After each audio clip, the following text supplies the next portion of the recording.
Wa pa pa la pa pa pa la pa. Thương nhiều hơn là nói. Ok.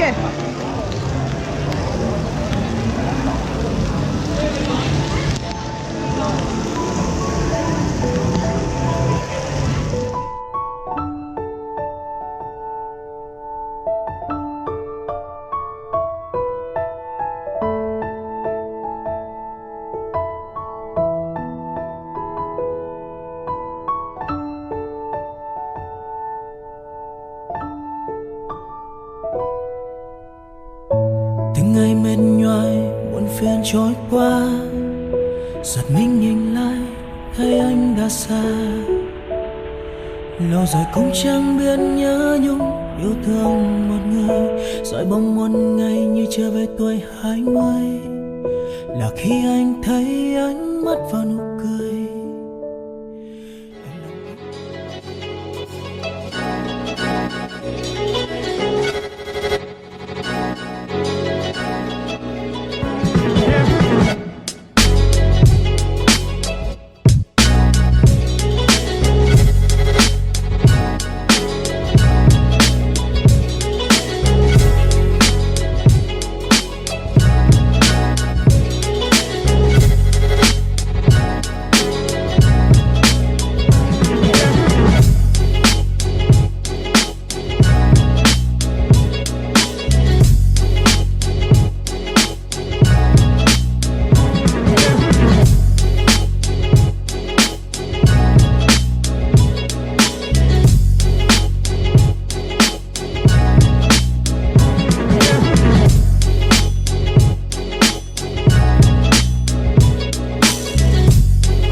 Ok, il fait chaud?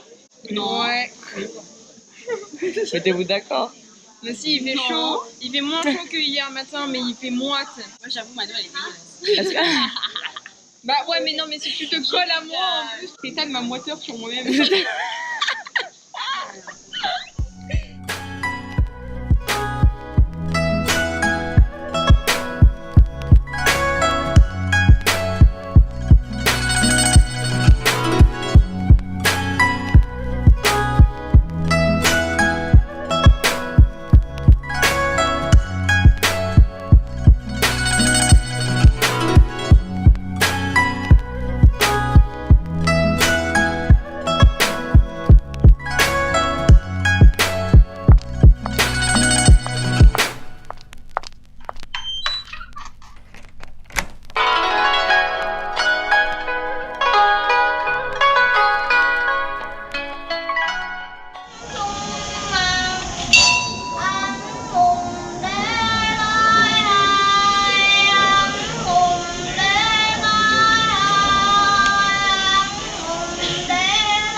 Sau đu trên giày vò sâu xé quanh thân xác nát. Chạy ngay đi trước khi mọi điều gian tồi tệ hơn. Chạy ngay đi trước khi lòng hận thù của từng cơn gió gió to.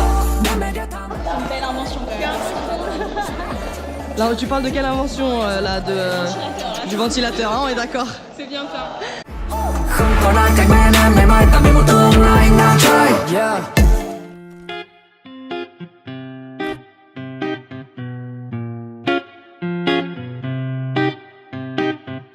Lâu nay em luôn một mình, lâu không quan tâm đến người nào.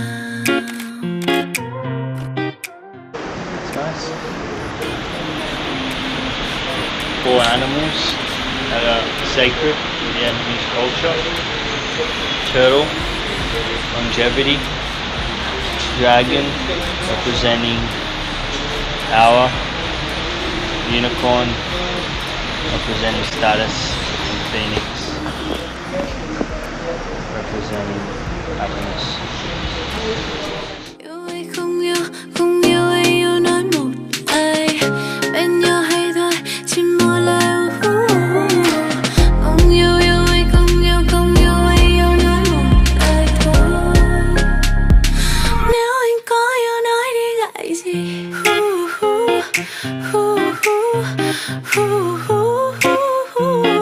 Nếu anh có yêu nói đi ngại gì.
Qu'est-ce qu'on fait aujourd'hui? Eh ben, on va voir la citadelle de Hanoï et comme vous pouvez voir, eh ben, il pleut encore.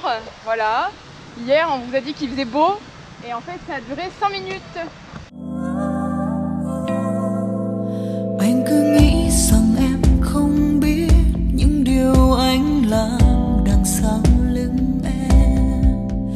Anh cứ nghĩ rằng em ngu ngốc, không hề hay biết những chuyện quẩn quanh, những chiếc hôn vụng trộm, những dòng tin nhắn mỗi đêm là lời.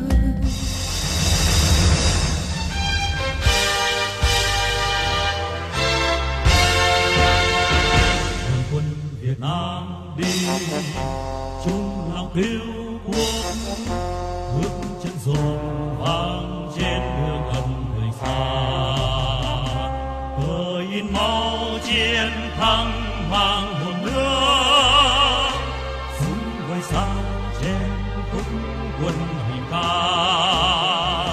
Đường vinh quang xây xa quân thù, thắng gian lao cùng nhau lập chiến công. Vì nhân dân chiến đấu không ngừng.